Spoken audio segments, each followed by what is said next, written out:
नमस्कार विद्यार्थी मित्रांनो, मी मीरा भोपाळे स्वागत करते तुमचं जय हिंद पाठशाला या यूट्यूब चॅनलमध्ये। सध्याला आपण स्टेट बोर्ड आधारित नवीन सिरीज सुरू केलेली आहे। 6वीचा भूगोल पूर्ण अभ्यासून झाला आहे। आता 7वीचा भूगोल अभ्यासत आहोत, ज्यामध्ये आपण वारे हा चॅप्टर पाहिला होता। वाऱ्याचा हा दुसरा भाग आहे, कारण यामध्ये खूप व्यवस्थित आणि आकृत्यासहित हे वाऱ्याचा शिकवलेला आहे। त्यामुळे हे आपल्याला लाईन टू लाईन खूप महत्त्वाचे असल्यामुळे याचे 2 भाग झालेले आहेत। चला तर मग सुरुवात करूया आजच्या व्हिडिओला। आज आहेत हंगामी वारे, ज्याला आपण मोसमी वारे म्हणू शकतो। मोसमी वारे हे मोठ्या प्रमाणातील खारे व मतलई वारेच असतात। भारतीय उपखंड होणारी बहुतांश वृष्टी ही मोसमी वाऱ्याच्या प्रभावामुळे होते। हे वारे विषुववृत्तीय ओलांडल्यावर नैऋत्य दिशेकडे भारतीय उपखंडाकडे जून ते सप्टेंबर या कालावधीत वाहतात। या नैऋत्य मोसमी वारे असं म्हणतात। हे वारे बाष्पयुक्त असतात। सप्टेंबर ते डिसेंबर विषुववृत्तालगतच्या हवेच्या कमी दाबाचे क्षेत्र निर्माण झाल्यामुळे भारतीय उपखंडाकडून विषुववृत्ताकडे वारे वाहू लागतात। यांना ईशान्य मोसमी वारे म्हणतात। हे वारे कोरडे असतात।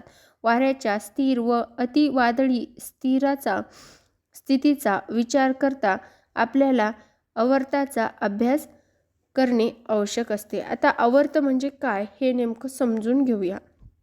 एखाद्या ठिकाणी हवेचा दाब कमी असतो व सभोवताली दाब जास्त असतो, तेव्हा आवर्त वाऱ्याची परिस्थिती निर्माण होते। कमी हवेच्या दाबाकडे सभोवतालच्या प्रदेशातील जास्त हवेच्या दाबाकडून वेगाने वारे येतात।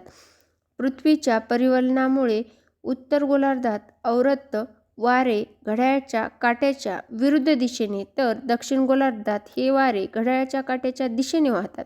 उत्तर गोलार्धात विरुद्ध दिशेने, दक्षिण गोलार्धात त्या घड्याळाच्या दिशेने वाहतात।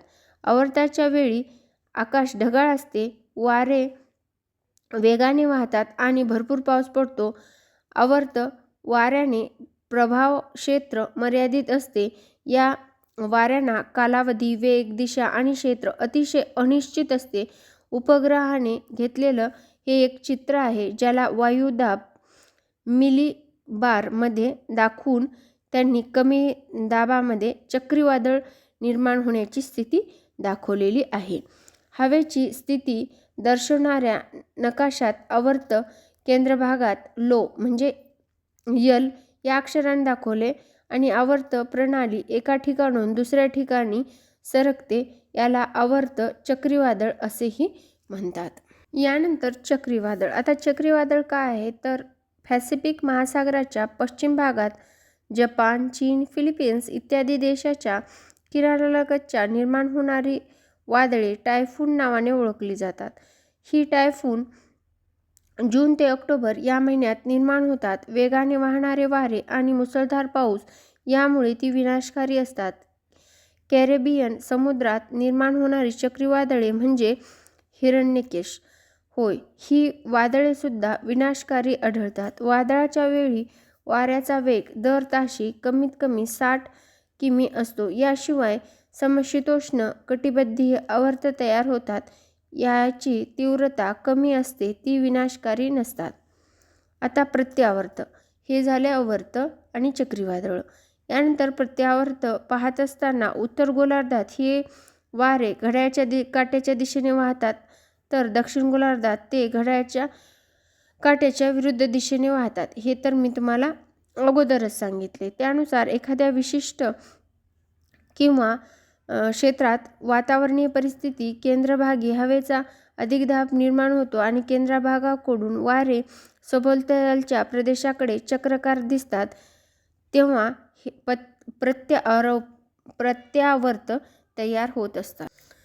प्रत्यावर्तामध्ये हवेची स्थिती दर्शवणाऱ्या नकाशात प्रत्यावर्त केंद्रभागी हाय या अक्षराने दाखवतात। प्रत्यावर्त हे जास्त दाबाच्या पट्ट्याकडून प्रतिआकर्षकने जाणवतात। या प्रदेशातून वारे बाहेर जाताना असतात, त्यामुळे पावसाचे प्रमाण कमी होते, म्हणून त्याला प्रत्यावर्त असं म्हणतात। आणि ही प्रत्यावर्ताच्या वायुदाब मूल्यभाराची ही एक आकृती आहे।